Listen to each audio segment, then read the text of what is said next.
Ooh, I do not like the way that looks. Hello and welcome to Think Share. My name's Zach. I'm here to bring to what I've been thinking about, sharing about, talking about, listening to, reading about that doesn't belong in math class. If you're new to the channel, I invite you to subscribe. I wanted to produce a different video today, and I just didn't make it time with the amount of time I had. So I'm gonna do a little live stream. So I wanted to share with you guys some of the issues that I've been having the past 24 hours or so. So yesterday I was working on taking off a bunch of the siding like this in our third floor apartment. So we're working on renovating the 3 floors so that we can have a nicer place to live and we can rent out the other 2 spots for more rent. Shout out to the Scooter Kid that just commented. Yeah, Scooter Kid, I don't think I haven't seen the compilation of your tricks. Did you put it up? Maybe drop in the comments when this video is over, the link for it. I'll keep it on there, I won't mark it as spam. But one of the issues I was having the other day is when I was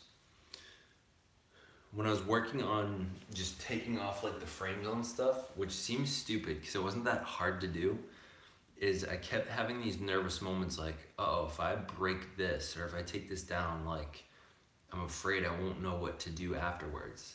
So an interesting thing I was realizing is, once you go through something the first time, it's really not that bad. So I've been really trying to think past that. So the question is, when you're having one of those moments when you're really afraid of doing something and you're afraid of messing up, or you're afraid of like causing some kind of problem that is unfixable, I think the thing we can do is think, how would we be acting if we had already gone through this mistake and it weren't really a problem?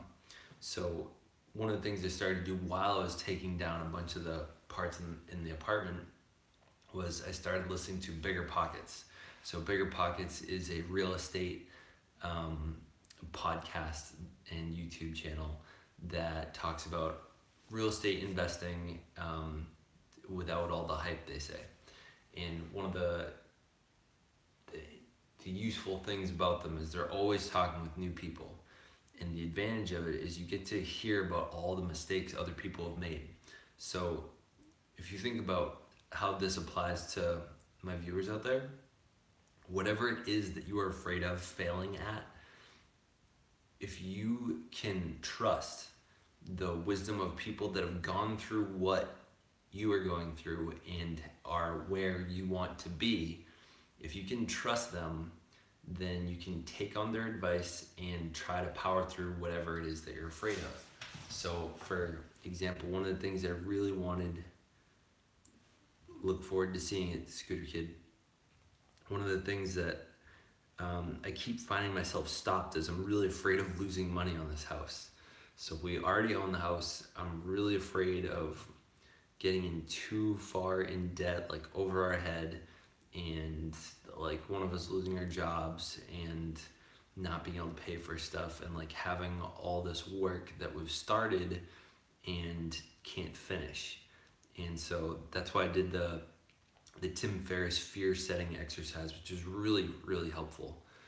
And what we did was we looked at what is it that's crippling us, and what are we really afraid of. And so the worst case scenario that I'm really afraid of is we're going to like start gutting things, and it won't be rentable, and it won't be livable. And at that point, we run out of money to finish the job. So the job gets started, doesn't get finished, and then we don't have enough money and we have to declare bankruptcy or foreclose. So that's like the worst case scenario. And so what Tim said was, what are some things you can do to prevent it up front? So some of the things is find contractors you trust, figure out financing ahead of time, and try to figure out about what you can expect for expenses and what could go wrong. Next is, if that were to happen, what could you do to mitigate the impacts? So one of the things I really looked at was the worst that happens, probably, like this is probably most likely worst case scenario, more so than foreclosing and stuff, would be if we had a bunch of work done, couldn't afford to do much more with the renovation loan, and then I have to get my parents' help to pay for some more things.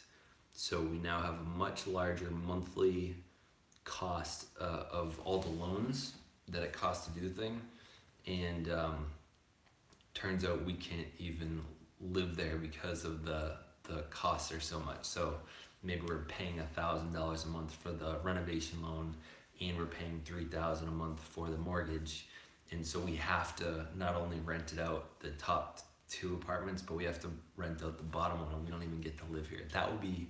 That's probably more close to the real worst case scenario. So what I invite you all to, let me know in the comments right now, what are some of the things you guys are afraid of that are stopping you from pursuing whatever dreams you're working on right now. I know for a lot of people that are trying to do well academically, one of the things that really stops people is something as simple as raising their hand and looking stupid. People do not want to look stupid, and so they just decide, you know what, I'm not going to raise my hand, I'm not going to ask questions in class, and I won't look stupid and I'll look smart, when in fact their grades are suffering because they're not asking the questions that would be really useful to their knowledge. So what I invite you all to look at is, what are those fears that are stopping you, and how could you deal with those worst case scenario fears that are most likely the most crippling things in the world. This real estate one has really been one of the worst, and another one that's actually been pretty bad has been asking people more often to directly subscribe to this channel. So like meeting strangers or hanging out with friends and family and saying, hey, let me see your phone, like, can I subscribe you to my channel? And doing things like that. And I think the fear is that they'll like think I'm trying to sell them something every time I see them, or that I'll ruin the relationship with people. And in reality, I'm pretty sure I could laugh off any time I were to mess up any sort of small relationship like that, or like a small action. None of that is going to impact my relationship with people, because I think they'll see what I'm up to anyway, and I'll be sharing a piece of me. It's the think share, of course. So I think that pretty much covers what I wanted to talk about today. Thank you for the two that are on right now for listening. Scooter Kid, I think, had a question that I missed in there. I would have been doing daily vlogs, so you should watch them. You have to check those out. So the Scooter Kid is, I think I found him a couple months ago. He had a pretty cool video of him on the scooter. He was just doing like his first vlog, I think. And, you know, one of my favorite things is finding, any words for MCAS tomorrow.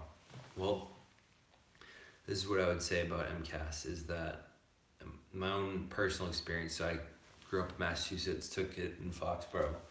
I always remember the one thing I was really proud of at the end of the testing was I had the option to go to the library, and it was like another extended time. I think I was the last one to finish the math piece in my homeroom, and you know, I ended up taking like 4 hours on it, but I got in the 99 percentile, and I was really proud of myself that I was able to put off the short-term like good feelings for the long-term impact. So I could have gone to gym, but instead I chose to spend an extra like hour and a half going over all my answers to the math section. So what I would say is, do what you can to inspire yourself to continue working through the pain. You know, it might not be that painful for everybody, but set yourself up mentally to pull out all the stops and just keep grinding through the work. You the Abigail Adams Scholarship, which is, I think that still exists, which is if you get proficient or higher in all of the different, in math and English. I don't know if it applies to other sections, but I would have got it for math, but I got needs improvement for English. So I think I would have got a lot of scholarship money out of that, just because I went to all state schools. So what I would say is just, it's something you're gonna have to grind out tomorrow and the next couple of days, and then in math in what, April or May, and just promise yourself ahead of time you won't sell out to go hang out with your friends, or you won't sell out to go to play in the gym or do something fun, like just put your academics first for a little bit. And the other thing you could do, I wouldn't stay up too much later than this, but you could do a little bit of research on the benefits or like the things that can happen if you do well in MCAS.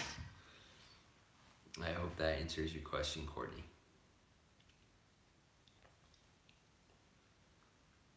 I spent way too much time at school today. I think I just ought to go to bed.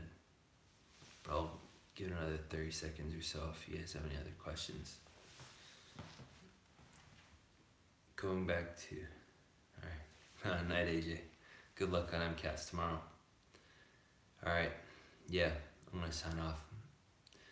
Thank you for watching. If you like this, give it a like. If you want more, I invite you to subscribe. Hit the notifications if you want. Hit the notification, the bell if you want notifications every day coming with something new. Thanks for watching. Stay with your humans. Good.